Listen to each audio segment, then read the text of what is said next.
Class 7-এর ভীষণই important একটা chapter সময় ও দূরত্ব আজ তোমাদের শেখাবো। তো এই চ্যাপ্টার করার আগে সময়, দূরত্ব এবং গতিবেগ কাকে বলা হয় তোমাদের কিন্তু জানা খুব প্রয়োজন। আমি 3টে ফর্মুলা এখানে লিখে নিয়েছি, এই 3টে ফর্মুলা মনে রাখতেই হবে তোমাদের এই অঙ্কগুলো করার জন্য। তো সময় কি, গতিবেগ কি এবং দূরত্ব কি? ধরো তোমার বাড়ি থেকে তোমার স্কুল 40 কিলোমিটার, এটা হচ্ছে তোমার বাড়ি থেকে তোমার স্কুলের দূরত্ব। এবার এই দূরত্ব তুমি যেই সময়ে যাবে সেটা হচ্ছে সময়। এবার আসছি গতিবেগ। এটি নির্দিষ্ট সময়ে তুমি যে দূরত্ব অতিক্রম করবে সেটা হচ্ছে তোমার গতিবেগ। মানে ধরো 1 ঘন্টায় তুমি কতটা রাস্তা যাচ্ছ সেটা হচ্ছে তোমার গতিবেগ। তো গতিবেগ ইকুয়ালস টু কি হয়? অতিক্রান্ত দূরত্ব বাই প্রয়োজনীয় সময়। নির্দিষ্ট সময়ে তুমি যতটা দূরত্ব যাচ্ছ সেটা তোমার গতিবেগ।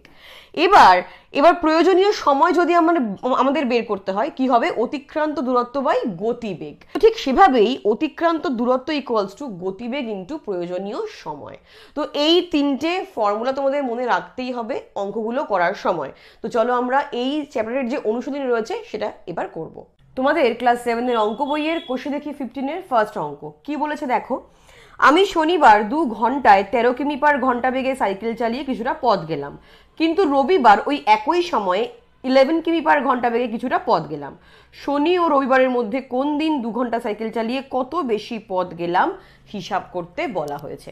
তাহলে এখানে ভালো করে দেখো, আমি শনিবার দিন একটা দূরত্ব গেছি 2 ঘন্টা 13 কিমি পার ঘন্টা বেগে, আর রবিবারও গেছি সেমই 2 ঘন্টাই গেছি, কিন্তু 11 কিমি পার ঘন্টা বেগে আমি গেছি।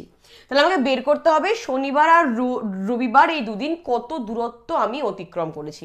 আমরা সবাই জানি দূরত্ব ইকুয়াল টু গতিবেগ ইন্টু সময়। তাহলে শনিবার কি ছিল? 13 কিমি, মানে 13 ইন্টু সময় 2 ঘন্টায় ইকুয়াল টু 26 কিমি। তাহলে দূরত্ব শনিবার গেছে 26 কিমি। আর রবিবার কি আছে? গতিবেগ 11 ইন্টু 2, সময় সেম, মানে 22 কিমি। তাহলে শনিবার গেল 26 কিমি, রবিবার গেল 22 কিমি। তাহলে শনিবার কত বেশি গেছে আমরা বিয়োগ করলেই পেয়ে যাব। তাহলে এই অঙ্কের উত্তর কি হবে? শনিবার 2 ঘন্টা সাইকেল চালিয়ে 26 মাইনাস 22 ইকুয়াল টু 4 কিমি রাস্তা বেশি গেছি। ওকে, এখানেই শেষ নয়, তোমাদের আরেকটা পার্ট দেওয়া হয়েছে। এখান থেকে সময় স্থির রেখে গতিবেগ ও অতিক্রান্ত দূরত্বের মধ্যে সম্পর্ক খুঁজি। আচ্ছা, এখানে বলেছে গতিবেগ আর অতিক্রান্ত দূরত্বের মধ্যে সম্পর্ক কি। ভালো করে ভেবে দেখো, গতিবেগ যদি বাড়ে, এখানে 13 কিমি পার ঘন্টা ছিল, তখন আমাদের কি 26 কিমি আমরা পথ কিন্তু গেছি। আর যখন 11 কিমি পার ঘন্টা হলো, মানে কমে গেল, 22 কিমি পথ গেলাম। তার মানে কি আমাদের গতিবেগ বাড়লে কি বাড়বে? দূরত্বও বাড়বে। গতিবেগ কমলে দূরত্ব কমবে। তাহলে সময় স্থির থাকলে গতিবেগ এবং দূরত্বের মধ্যে সম্পর্ক হচ্ছে সরল সম্পর্ক। এবার আসি 2 নম্বর অঙ্কে। দেখো কি বলা হয়েছে। আমি সোমবার বাজারে গেলাম 12 কিমি পার ঘন্টা গতিবেগে সাইকেল চালিয়ে, কিন্তু মঙ্গলবার বাজারে গেলাম 15 কিমি পার ঘন্টা গতিবেগে সাইকেল চালিয়ে। যদি বাড়ি থেকে বাজারের দূরত্ব 2 কিমি হয়, তাহলে কবে বাজারে যেতে আমার কম সময় লাগলো এবং কত কম সময় লাগলো। দেখো, এটাও আমরা যে 1 নম্বর অঙ্ক করলাম সেরকমই। বাড়ি থেকে বাজারের যে দূরত্ব সেটা বলে দেওয়া হয়েছে 2 কিলোমিটার। এবার সোমবার এই 2 কিলোমিটার যাওয়া হয়েছে 12 কিমি পার ঘন্টা গতিবেগে। তাহলে আমরা জানি সময় ইকুয়াল টু দূরত্ব বাই গতিবেগ। তাহলে এখানে দূরত্ব 2 কিমি, গতিবেগ 12, তাহলে কাটাকাটি করলে 1/6 ঘন্টা। এবার 1/6 ঘন্টা, ঘন্টাকে আমাদের কোথায় নিতে হবে? মিনিটে নিতে হবে। ঘন্টা থেকে মিনিট করতে গেলে আমাদের 60 দিয়ে গুণ করতে হয়। তাহলে করো 60/6 মানে হচ্ছে 10 মিনিট। তাহলে সোমবার এই দূরত্ব যেতে সময় লেগেছিল 10 মিনিট। এবার মঙ্গলবার এই 2 কিমি গেছে 15 কিমি পার ঘন্টা গতিবেগে, তাহলে 2 বাই কত 15, এটা হচ্ছে ঘন্টা। এটা যদি মিনিটে নিয়ে যাও তাহলে কি হবে 2 গুণ 60 বাই 15, 4 15 60, মানে 4 দুগুণে 8 মিনিট। তাহলে দেখো 10 মিনিট লাগলো সোমবার, 8 মিনিট লাগলো মঙ্গলবার, তাহলে কোন দিন কম সময় লাগলো? মঙ্গলবার কম সময় লাগলো। এবার তোমাকে উত্তরে চাওয়া হয়েছে কত কম সময় লাগলো, কি করতে হবে? বিয়োগ করতে হবে। তাহলে মঙ্গলবার সময় কম লেগেছে 10 minus 2 minute, sorry 10 minus 8 minute equal to 2 minute. এটা হচ্ছে তোমাদের উত্তর। ঠিক আছে, এবার এখানেও শেষ নেই, এখানে আর একটা পার্ট আছে। কি বলা হয়েছে? এখান থেকে দূরত্ব স্থির রেখে গতিবেগের সাথে প্রয়োজনীয় সময়ের সম্পর্ক খুঁজি।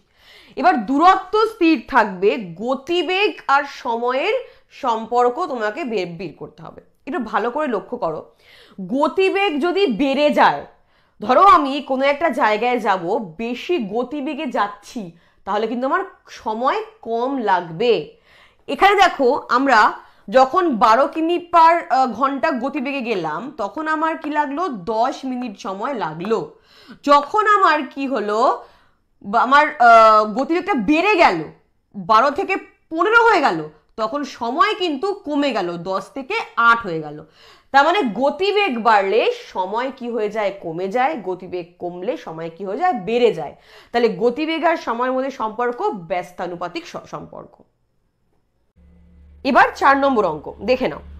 আমি বাসে 12 কিমি 40 মিনিটে গেলাম, বাসের গতিবেগ ঘন্টায় কত হিসাব করি। বলা হয়েছে 12 কিমি রাস্তা 40 মিনিটে গেছে, 1 ঘন্টায় তাহলে কত কিমি রাস্তা গেছে বা যেতে পারবে। তো এটা আমরা কি করব? ত্রৈরাশিক নিয়মে করব। চলো লিখে নাও। এখানে সময় যেটা হবে মিনিটে, আর দূরত্ব যেটা হবে কিমিতে। তাহলে এখানে বলে দেওয়া হয়েছে 40 মিনিটে গেছে 12 কিমি রাস্তা, 1 ঘন্টায় কত যাবে সেটা বার করতে হবে। তাহলে এখানে আমাদের বার করতে হবে 1 ঘন্টা, যেটা ইকুয়াল টু তোমরা সবাই জানো 60 মিনিট। এবার এখানে কত হবে সেটা আমাদেরকে বের করতে হবে। এবার ত্রৈরাশিক নিয়ম করতে হলে সর্বপ্রথম বের করতে হয় দুটোর মধ্যে সম্পর্ক। এখানে দূরত্ব আর সময়ের মধ্যে সম্পর্ক কি তোমরা নিশ্চয়ই জানো। দূরত্ব যত বাড়বে, যত বেশি দূরত্ব যেতে হবে, সময় তত বেশি লাগবে। কম দূরত্ব গেলে সময় কম লাগবে। তাই সময় আর দূরত্বের মধ্যে সম্পর্ক সরল সম্পর্ক। এখানে লিখে নেবে।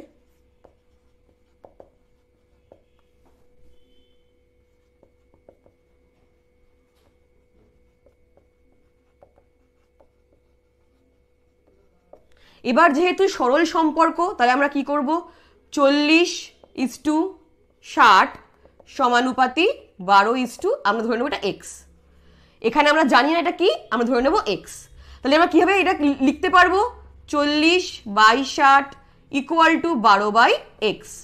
এবার তোমরা জানো কোনাকোনি কি হয়? গুণ হয়। তাহলে কোনাকোনি গুণ হলে 40 গুণ এক্স ইকুয়ালস টু কোনাকোনি গুণ হলে 60 ইন্টু 12। এবার এখানে 40 গুণ আছে, এদিকে গেলে কি হবে? ভাগ হয়ে যাবে, এদিকে গেলে ভাগ হয়ে যায়। তাহলে এক্স ইকুয়াল টু কি হবে? 60 গুণ 12/40। এটা যদি কাটাকাটি করো, 3 4 12, 3 6 18 কিমি। তাহলে এর উত্তর কি হবে? কি চাওয়া হয়েছে? বাসের গতিবেগ ঘন্টায় 18 কিমি। এবার 5 নম্বর অঙ্ক কি বলা হলো? 100 মিটার লম্বা একটি ট্রেন ঘন্টায় 60 কিমি বেগে একটি গাছকে অতিক্রম করতে কত সময় নেবে? এই অঙ্কটা করার আগে একটা জিনিস খুব ভালো করে তোমাদের বুঝতে হবে। সেটা কি? ধরো এটা একটা গাছ, এই গাছটাকে এই ট্রেনটা, এটা ট্রেন, এই গাছটাকে এই ট্রেনটা কি করবে? অতিক্রম করবে। তাহলে সে কতটা দূরত্ব অতিক্রম করবে। ভালো করে বোঝো, এই গাছটাকে এই ট্রেন যখন অতিক্রম করছে, এখান থেকে স্টার্ট করছে, ঠিক আছে, এখান থেকে স্টার্ট করে পুরো যখন চলে যাচ্ছে ট্রেনটা, মানে পুরোপুরিভাবে গাছটাকে কি করলো, ও অতিক্রম করলো। তার মানে একটা গাছ বা একটা খুঁটি বা একটা মানুষ, এদেরকে একটা ট্রেন ও অতিক্রম করছে, মানে ট্রেনটার নিজের যে দৈর্ঘ্য সেটাই সে কি করবে, যাবে। ক্লিয়ার হয়েছে? তাহলে এখানে কি বলা হয়েছিল, 100 মিটার লম্বা ট্রেন, তাহলে ট্রেনটা 100 মিটার কতক্ষণে যাবে সেটাই আমাদের কিন্তু এখানে বের করতে হবে। তো এটাও আমরা ত্রৈরাশিক নিয়মেই করব। চলো দেখে নাও কি করে করছি। ফার্স্টে লিখে নেব দূরত্ব, যেটা হবে মিটারে, কারণ আমাদেরকে বলা হয়েছে 100 মিটার মানে কতক্ষণে যাবে বের করতে হবে। আর এখানে সময়, অবশ্যই সময়টা আমাদের করতে হবে সেকেন্ডে। এবার বলা হয়েছে ট্রেনটার গতিবেগ 60 কিমি পার ঘন্টা, 1 ঘন্টায় ট্রেনটা 60 কিমি রাস্তা যায়। তাহলে এখানে কি হবে, এখানে 60 কিমি, কিন্তু আমাকে এখানে লিখতে হবে কি, সে মিটারে। এখানে অবশ্যই 60 কিমিকে আমাদের মিটারে নিয়ে যেতে হবে। তাহলে 60 গুণ 1000 মিটার। এবার তোমরা নিশ্চয়ই বলবে যে আমরা 1000 কেন গুণ করলাম। দেখো, আমরা কি জানি, কিমি, হেমি, ডেকামি, মি, ডেসি, সেন্টি, মিলি। তোমরা অবশ্যই এটাকে কি করবে, মুখস্থ করে রাখবে। তোমাদের এই মিটার থেকে সেন্টিমিটার, কিলোমিটার থেকে মিটার, এই কনভার্ট করার সময় কিন্তু এইটা ভীষণভাবে কাজে লাগে। তাহলে আমরা দেখো, এখানে ছিল কিমি, কিমি আমাদের করতে হবে কি, মিটার। তাহলে এখান থেকে 1, আবার এখান থেকে 2, এখান থেকে 3, তাহলে 3টে মানে 3টে 10, এই যে একটা করে যে গ্যাপ, এগুলো আমরা 10 করে ধরবো। তাহলে 10 গুণ 10 গুণ 10 মানে হচ্ছে 1000, 3টে কি 0। তাহলে কিমি থেকে মিটার করতে হলে আমাদের কি করতে হবে, 1000 দিয়ে গুণ করতে হবে। আর এখানে কি ছিল, 1 ঘন্টা। 1 ঘন্টা আমরা সেকেন্ডে নিয়ে গেলে কি হয়, 3600 সেকেন্ড। তাহলে 3600 সেকেন্ড হলো। আমাদের বের করতে হবে 100 মিটার কতক্ষণে যায়। তাহলে এখানে কি হবে, 100 মিটার এটা কতক্ষণে যায় বের করতে হবে। এবার সময় আর দূরত্বের মধ্যে সম্পর্ক সরল সম্পর্ক, যত বেশি দূরত্ব যেতে হবে তত বেশি সময় লাগবে, যত কম তত কম সময় আমাদের লাগবে। তাহলে করে নাও। তাহলে 60,000 ইস্টু 100 সমানুপাতি 3600 ইস্টু এক্স। এটা আমরা এক্স ধরে নেব, আমরা জানি না কি। তাহলে কি করবে, 60,000 by 100 equals to 3600 by x. এবার কি করব, আমরা অপোজিট গুণ করব।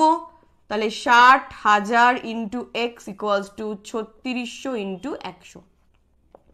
এই 60,000 এখানে গুণে আছে, ওদিকে গেলে কি হয়ে যাবে, ভাগ হয়ে যাবে।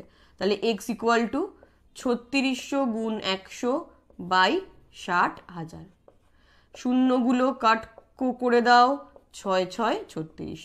তাহলে 6 সেকেন্ড হচ্ছে আমাদের কি উত্তর। ট্রেনটার নিজের দৈর্ঘ্য মানে 100 মিটার যেতে 6 সেকেন্ড সময় কিন্তু লাগবে।